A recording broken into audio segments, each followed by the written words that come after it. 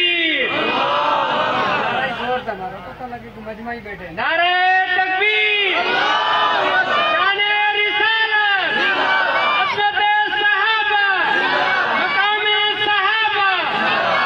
میں تو بالکل کوئی منفی رنگ نہیں اختیار کر رہا ہوں، اس کا فائدہ کوئی نہیں ہوتا۔ میں تو بالکل مثبت رنگ میں آپ سے بات کر رہا ہوں تاکہ آپ کے دلوں میں صحابہ کی عظمت اجاگر ہو جائے، آپ کو پتہ چلے کہ صحابہ کیا ہے۔ یہ 313 سب سے اعلیٰ ہیں، پھر ان 313 میں سے وہ 10 صحابہ سب سے اعلیٰ ہیں جن کو نام لے لے کے میرے نبی نے جنت کی بشارت دی ہے۔ عشرہ مبشرہ، ابو بکر انت فی الجنہ، عمر انت فی الجنہ، عثمان انت فی الجنہ، علی انت فی الجنہ، طلحہ انت فی الجنہ، زبیر انت فی الجنہ، عبد الرحمن انت فی الجنہ، ابو عبیدہ انت فی الجنہ۔ نام لے کے میرے نبی نے ان کو جنت کی بشارت دی۔ یہ 10 صحابہ سب سے افضل صحابہ ہیں، اور ان 10 صحابہ میں پھر وہ 4 صحابہ سب سے افضل ہیں جو میرے نبی کے انتقال کے بعد مسند خلافت پہ بیٹھے تھے۔ وہ 4 صحابہ سب سے کیا ہے؟ افضل ہے۔ میں نے درجوں کی تقسیم کر دی اور میں نے دلائل سے کی ہے۔ یہ 4 صحابہ سب سے افضل ہیں سارے صحابہ سے، اور پھر ان 4 میں سے سنو گے ان 4 میں سے وہ سب سے افضل ہے کہ اندھیری رات ہے، سبحان اللہ، آسمان پہ ستارے جگمگ جگمگ کر رہے ہیں، اور میری ماں ام المومنین سیدہ عائشہ صدیقہ رضی اللہ تعالی عنہا پوچھتی ہیں، یا رسول اللہ، آپ کی امت میں کسی کی اتنی نیکیاں بھی ہیں جتنے آسمان کے تارے؟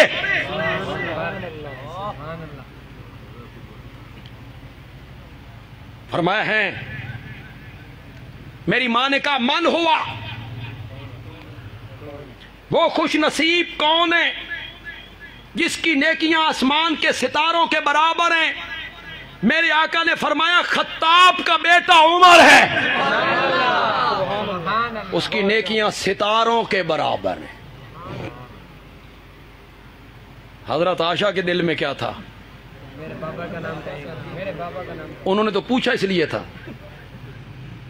یہاں ایک بات کی وضاحت کروں، یہ جو ستاروں کے برابر کہا نا، اس کا یہ معنی نہیں ہے کہ نبی پاک کو ستاروں کی تعداد کا پتہ تھا۔ بعض لوگ اس سے استدلال کر رہے ہیں، نا، یہ کثرت سے کنایہ ہے۔ کیا ہے؟ کثرت سے کنایہ۔ کسی چیز کی کثرت کو بیان کرنا ہو نا تو اسے کبھی سر کے بالوں سے، کبھی ریت کے ذروں سے، کبھی پانی کے قطروں سے، کبھی بارش کے قطروں سے، اور کبھی ستاروں سے اسے تشبیہ دے دیتے ہیں کثرت بیان کرنے کے لیے۔ علماء بیٹھے ہیں، میں ایک مثال دے دیتا ہوں، انشاءاللہ علماء کو تو پتہ بھی ہوگا۔